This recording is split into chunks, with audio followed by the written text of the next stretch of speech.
Welcome back to my YouTube channel. उम्मीद करता हूँ आप सब हैरियत से होंगे और आपकी ट्रेडिंग भी अच्छी जा रही होगी। ठीक हो गया। सबसे पहले मैं आपको ये एक इन्फॉर्मेशन दे दूं कि हम लाइव ट्रेड करते हैं डेली अपनी कम्युनिटी में, तो लिंक आपको बायो में मिल जाएगा। ठीक हो गया। आप वहाँ पे चेकआउट कर सकते हैं। ठीक हो, वैसे कम्युनिटी वाले बंदे ही ज़्यादा वीडियो देखते हैं। तो इस वीडियो में माइकल साहब बताते हैं, ठीक है, कि आप हाई रिस्क रिवार्ड रेशो वाली ट्रेड जो है वो किस तरह कैच कर सकते हो। मतलब अच्छी ट्रेड जो है वो किस तरह से ना कैच कर सकते हो। होल्डिंग किस तरह से कर सकते हो, शॉर्ट टर्म ट्रेड किस तरह से ले सकते हो, तो वो सारा सीन है। ठीक है, क्योंकि हम शॉर्ट टर्म ट्रेडर हैं तो जो पहले पॉइंट्स होंगे ना उन काम से कोई लेना देना नहीं है। जैसा कि सारा न्यूज़ के ऊपर सारी नज़र रखना, ठीक है, बाकी मार्केट्स के डाटा वगैरह देखना, ये सारा कुछ। सबसे पहले ना आपने ना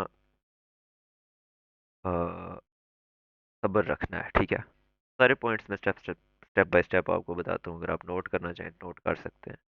ठीक है, या फिर ये माइकल की आप वीडियो देख लें, वहाँ पे उसने ना ऑलरेडी लिख के रखे हैं, लेकिन वो समझा इंग्लिश में रहा है। ठीक है, वहाँ पे भी देख सकते हैं। ठीक हो गया। मैं अब लिखूंगा तो नहीं ले खैर, लेकिन आपको इसी तरह ही समझा दूंगा। आप देखो, आपको मज़ा आएगा। सबसे पहले आप में सब्र होना चाहिए, और आपको ना इस तरह का इन्वायरमेंट फाइंड करना है। ट्रेड इन्वायरमेंट के मतलब ये ऑर्डर ब्लॉक है, इसमें मार्केट ने टैप किया है, यहाँ से लोअर टाइम फ्रेम पे जाना है। ठीक है, यहाँ पे ट्रेडिंग सेटअप बना है कोई, और उस हिसाब से आपने ट्रेड लेनी है। ठीक है, ये ऑर्डर ब्लॉक अगेन बना, ये S M T U E sector shift हुआ, सब कुछ हुआ, देन उसके बाद आपने यहाँ से ट्रेड लेनी है प्रॉपर। ठीक है, ऐसा नहीं है कहीं पे भी उठ के आपने यहाँ से रेंडमली किसी भी जगह से ट्रेड उठा लेनी है। इस तरह से आप कभी भी हाई रिस्क रिवार्ड नहीं ले सकते। फॉर एग्जांपल, आप यहाँ से मिड में से ट्रेड उठा रहे हो, यहाँ से आपने सेल आते हुए देखा, या ये स्पॉट ब्रेक हुई, यहाँ से ट्रेड उठा रहे हो, तो आपका स्टॉप लॉस ये बनेगा, टीपी ये बनेगी। ठीक है, ये हाई रिस्क रिवार्ड तो नहीं हुआ, ये 1:1 1:2 हुआ। बनस्बत अगर आपने ये उस H4 के ऑर्डर ब्लॉक से M15 के यहाँ से आपने ट्रेड प्ले की, अभी जो आपका रिस्क रिवार्ड रेशो है वो देखो किस कदर हाई है, ये चेक करो। ठीक हो गया। इस तरह से, और ना आपने एक फ्लो चार्ट बनाना है कि मैंने कौन कौन सी चीज़ें होंगी तो मैंने ट्रेड करनी है। सही हो गया। ये चीज़ें डन होगी, ये सारी चीज़ें आपस एक साथ लाइन कर रही हैं, अब मैं ट्रेड कर सकता हूँ। अदरवाइज रैंडमली ट्रेड नहीं करनी। सीधी सी बात है, आपने एक गोल बनाना है। ठीक है, कि मैंने इतने इतने परसेंट ग्रो करना है। ठीक है, फिर एक प्लान बनाना है कि इतना परसेंट मैं किस तरह से ग्रो कर सकता हूँ। फॉर एग्जांपल, मैंने फंडेड अकाउंट पास करना है। फंडेड अकाउंट में टोटल कितना होता है आपके पास, अ, कुछ इस तरह से समझ लो 20K का फंडेड अकाउंट है। ठीक है, 20K का फंडेड अकाउंट है, तो आपके पास वहाँ पे लॉस करने के लिए ना $2000 होते हैं सिर्फ। फंडेड अकाउंट 20K का है, लॉस करने के लिए $2000 होते हैं। आपने प्लान बनाना है कि मैंने $2000 के ऊपर, ठीक है, 20K का है ना, तो 20K मतलब 2000 ही लॉस कर सकते हैं और 2000 ही प्रॉफिट करना होता है। 2000 के ऊपर 2000 में किस तरह से प्रॉफिट कर सकता हूँ और कितनी ट्रेड में कर सकता हूँ। आप 30 ट्रेड्स का प्लान बनाए, ठीक है, या 20 ट्रेड्स का प्लान बनाए कि हर ट्रेड में अगर मैं $100 टीपी ले रहा हूँ तो 20 ट्रेड में मेरा ये पास हो जाना चाहिए। 50 ट्रेड्स का बना लें। इस तरह से ना प्लान बना के चलना है, और ट्रेड किस तरह लेनी है उसके भी प्लान बनाने हैं कि ये चीज़ें मेरे पास होंगी, मैं ट्रेड करूंगा। हायर टाइम फ्रेम का की लेवल हो, लोअर टाइम फ्रेम पे एंट्री टेक्निक लगे, और आपके पास क्या कहते हैं उसको, हाई रिस्क रिवार्ड रेशियो वाली एंट्री हो। अगर एक टीपी आपकी लग जाए ना, तो आगे 2-3 ट्रेड्स भी अगर आपकी गलत जाती हैं तो आपको फर्क ना पड़े इतना। ठीक है, फिर एक्शन लो। ठीक है, ये प्लान आपने बना लिया है, अब उस पर अमल करो, स्टिक टू इट। ठीक है, फिर उस पर कायम रहो और आप कामयाब हो जाओगे। ना हुए तो फिर कहना। लेकिन जो आपने प्लान बनाया है उसके मुताबिक चलना है। अगर प्लान के मुताबिक नहीं चल रहे तो फिर तो मकसद ही नहीं है ना। ठीक है, कोई भी काम है वो एक प्लान के मुताबिक होता है। फॉर एग्जांपल, एक बिल्डिंग आप बना रहे हो, ठीक हो गया, सबसे पहले आप उसकी बेस मजबूत करोगे, देन उसके बाद दीवारें होंगी, देन उसके बाद छत बनेगा। ठीक है, तो आपने प्लान पहले बनाना है, इसी तरह नहीं है कि सीधा सीधा छत डाल दो आप, तो वो तो फिर किसी काम का नहीं है ना। प्रॉपर एक प्रोसेस से गुजरना पड़ता है। सबसे पहले हम ना बिग पिक्चर देखेंगे, ठीक है, मार्केट की perspective, big big picture perspective. उसमें आ जाता है जी इंटरेस्ट रेट एनालिसिस, ये न्यूज़ वाला है, ठीक है सारा। Inter market analysis, seasonal influences, जैसा कि हर 3 महीने के बाद हमारे क्वार्टरली शिफ्ट्स होते हैं, और दिसंबर में मार्केट सही नहीं चलती। तो ये वाली चीज़ें मतलब कि ना, इस चीज़ को सीजनल इन्फ्लुएंसेस कहते हैं। ठीक हो गया।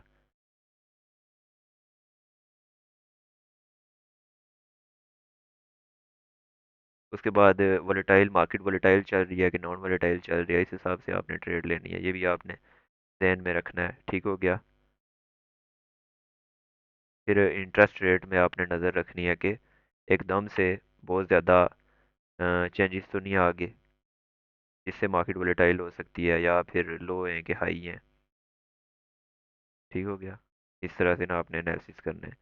अगर तो वो करेंसी के लिए गुड है, ठीक है, डॉलर के लिए जो है वो अच्छे हैं, रेट्स कट हुए हैं डॉलर, तो फिर डॉलर जो है वो पंप करेगा एंड गोल्ड डंप करेगा, तो ये भी आपने नज़र में रखना है। लेकिन गोल्ड जो है ओवरऑल बुलिश ही रहता है, तो आपको ना इस चीज़ से घबराने की ज़रूरत नहीं है। ठीक हो गया। वैसे भी हम इतना लॉन्ग टर्म ट्रेड करते नहीं है, हम अपने मॉडल्स पे ट्रेड करते हैं। ठीक हो गया। उसके बाद जी आपने इंटर मार्केट एनालिसिस करना है। वो किस तरह से होगा कि फॉर एग्जांपल गोल्ड है ना, इसके ऑपोजिट क्या चलता है, डॉलर, और इसके साथ साथ क्या चलता है, सिल्वर। तो आपने सिल्वर के भी एनालिसिस करना है साथ में। ठीक हो गया। कि अगर सिल्वर ऊपर जाएगा तो साथ गोल्ड भी ऊपर जाएगा, एंड सेम इसी तरह से डॉलर के एनालिसिस करना है। तो तकरीबन सारी ही जो बाकी चीज़ें हैं ना, वो डॉलर के ऑपोजिट ही चलती हैं। ऐसा ही है ना। डॉलर डॉलर को ना DXY कहते हैं। ये ये डॉलर का चार्ट है। अब हायर टाइम फ्रेम पे जो डॉलर है वो यहाँ से डॉलर भी ड्रॉप किया।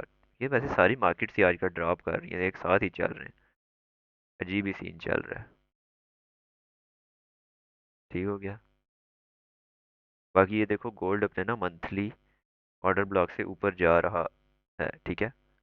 ये तो बाकी चीज़ें जो है वो डंप कर सकती हैं जो इसके ऑपोजिट चलती हैं। तो इस तरह से ना ये भी आपने ना एनालिसिस करना है। ठीक हो गया। देन उसके बाद आ जाता है जी अपना इंटरमीडिएट मीडिएट टर्म पर्सपेक्टिव। यहाँ पे आपने टॉप डाउन एनालिसिस करना है जी, गोल्ड पे ही आ जाते हैं हम। टॉप डाउन एनालिसिस क्या करना है कि weekly time, monthly time frame पे क्या हो रहा है, वीकली पे क्या हो रहा है। ठीक है, अगर हम मंथली पे बुलिश हैं, फॉर एग्जांपल यहाँ पे तो हम बुलिश हैं, क्लियरली बुलिश हैं। वीकली पे हम आते हैं तो ये देखो, ये जो इतने बड़े बड़े ड्रॉप्स आए हैं, ये किसी काम के नहीं है, वापस सारे रिवर्स हो चुके हैं। ये देखो, वीकली ऑर्डर ब्लॉक में मार्केट ने टैप किया, हम यहाँ पे भी बुलिश हैं। डेली में आते हैं, वहाँ पे भी हम बुलिश हैं। इस तरह से ना टॉप डाउन एनालिसिस करना है, जिससे आप ना गलत एंट्रीज लेने में फंसोगे नहीं। आपको ये पता चल जाएगा कि हमने, अगर मैंने सेल लेना है तो सिर्फ स्कैल्प करना है, अगर यहाँ से मैंने सेल लेना है ना, जस्ट छोटा सा स्कैल्प करना है, लॉन्ग टर्म नहीं होल्ड करना। लेकिन हम अगर यहाँ से बाय करना है तो मैं लॉन्ग टर्म होल्ड कर सकता हूँ। ठीक हो गया। इस तरह से देन आपने 4 आवर में आना है, वहाँ पे एनालिसिस करने हैं। ये देखो 4 आवर का ये ऑर्डर ब्लॉक वही वापस आ गया, जो हमने, ये हमने कल ना लाइव प्ले की थी यहाँ से ट्रेड। उसके बाद H1 आ गया, ठीक है, M30। इसी तरह से ना टॉप डाउन एनालिसिस आपने करने हैं, और एट द एंड आके M1 पे भी आप एंट्री ले सकते हो। ठीक है। इस चीज़ को ना टॉप डाउन एनालिसिस कहते हैं।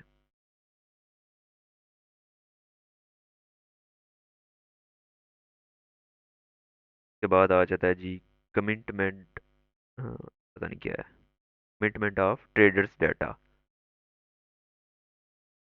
जैसे वो नहीं होता सेंटिमेंट्स, कि मार्केट ओवर बॉट है, ओवर सेल है, ओवर सोल्ड है, ये है वो है, उस चीज़ का ये कुछ जो कि मैंने कभी नहीं देखा। ठीक है।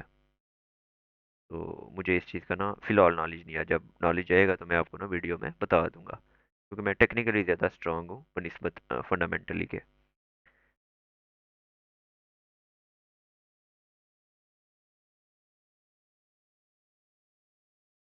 समझ आ गई। उसके बाद आ जाता है जी हमारा शॉर्ट टर्म पर्सपेक्टिव, जो कि हम ट्रेड करते हैं। ठीक है। जहाँ पे हमारे पास सबसे पहले कोरिलेशन एनालिसिस, जो भी मैंने आपको बताया है कि एसएमटी देखनी होती है। जब भी एक मूव आता है ना अच्छा, तो एसएमटी ना लाजमी बनी होती है। मैं भी आपको दिखाता हूँ। ये देखो आप। ठीक है। जब भी एक अच्छा मूव आएगा ना, आपको ना वहाँ पे एसएमटी देखने को मिलेगी। मतलब सिल्वर में स्वीप हुई होगी लिक्विडिटी, और गोल्ड में नहीं हुई होगी। ठीक है। या गोल्ड में हुई होगी, सिल्वर में नहीं हुई होगी। देखो यहाँ पे देखो, ये गोल्ड में स्वीप नहीं हुई, लेकिन सिल्वर में यहाँ से यहाँ तक स्वीप है, तो ये होती है एसएमटी। और सिल्वर यहाँ पे टैप हुआ है अपने इस बीपीआर में, तो सिल्वर बाय जाएगा, साथ में गोल्ड भी बाय जाएगा। इस चीज़ को ना कोरिलेशन कहते हैं। ये माइकल ने एक्सप्लेन नहीं किया, साथ साथ मैं एक्सप्लेन कर रहा हूँ। उसने जस्ट इसी तरह बताया है, मैं साथ साथ आपको चार्ट पे भी बता रहा हूँ। उसने जस्ट लिख के बताया है। Then time and price theory. आपको सारे टाइम का पता आना चाहिए। लंदन ओपन किल जोन के टाइम मूव आएगा, न्यूयॉर्क ओपन किल जोन के टाइम मूव आएगा। ये इंडिकेटर है ना, ये आप लगा लो। ठीक है। बिगिनर, एज अ बिगिनर ये आपके लिए बेस्ट रहेगा। ये सारा टाइम है, ये आप लगा लो इस तरह से ना। देन आपको पता चल जाएगा कि कौन सी किल जोन्स हैं। ये ये देखो, ये एशिया है, ये London open kill zone, New York open kill zone, London close किल। ये हो गया, ये इनकी सेटिंग है, पीछे जाकर स्क्रीनशॉट ले लेना। Asia, London open, New York open kill zone, London close zone. ठीक हो गया। इप्डा। अब इप्डा भी, ये मैंने ना वैसे अपने जो कोर्स एंड मेंटोरशिप है ना, वहाँ पे सारा कुछ ये मैंने एक्सप्लेन किया है डिटेल के साथ। मार्केट किस तरह से, अभी मैं एक ना नया नया कोर्स भी बना रहा हूँ 2026, मतलब मोर काफ़ी उसमें भी एडवांस चीज़ें होंगी। जो जो चीज़ें मैंने पूरे साल में ऑब्जर्व की हैं, नई चीज़ें हैं या कुछ मॉडल्स हो गए, तो वो मैं चीज़ें एक्सप्लेन करूँगा उसने, वो भी जल्द ही ना मैं बता दूंगा कम्युनिटी में ही। Consolidation, expansion, retracement, expansion, retracement, reversal. Market में होता ही यही काम है, या ऊपर जाएगी या नीचे जाएगी या कंसोलिडेट करेगी। यही होता है ना, या कंसोलिडेट करेगी या ऊपर जाएगी। ठीक है। इस तरह, या नीचे आएगी इस तरह, या फिर कंसोलिडेट करेगी। तो इस चीज़ को ना इप्टा मार्केट साइकिल्स कहते हैं। इन इंटरबैंक प्राइस डिलीवरी एल्गोरिथम। ठीक हो गया। हाँ उसके बाद जी, हाँ, टाइम एंड प्राइस थ्योरी में आ जाता है जी आपने weekly profiles, daily profiles, power of three, open low high close. मतलब सारी एडवांस एडवांस चीज़ें ना इसमें आ जाती हैं, जो हम शॉर्ट टर्म ट्रेडर ही हैं। ये तो ये तीसरा जो है ना मार्केट का शॉर्ट टर्म पर्सपेक्टिव है। डे ट्रेडर हो गया। ठीक है। Intraday trader. वो जो पहले वाली चीज़ें थी ना, वो स्विंग ट्रेडर्स के लिए थी। ठीक हो गया।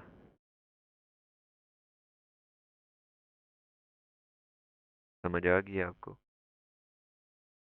साथ में ऑर्डर फ्लो, कि किस टाइम ऑर्डर फ्लो चेंज होता है, किस टाइम नहीं होता। ये सारी चीज़ें आपको ना देखनी पड़ती हैं शॉर्ट टर्म पर्सपेक्टिव में। इन सारी चीज़ों को एक्सप्लेन करने बैठ जाओ तो तकरीबन तो काफ़ी लंबी वीडियो बन जाती है। ठीक है। 3-6 घंटे की वीडियो बन जाएगी। सही है। माइकल ने मेरे को एक्सप्लेन नहीं किया, उसने जैसे ये सारी चीज़ें बताई और आगे कहा है कि आगे वाली मेंटोरशिप में ना हम पढ़ेंगे, तो मैं भी आपको ना साथ साथ ही बताऊंगा। ठीक है। बाकी अगली वीडियो में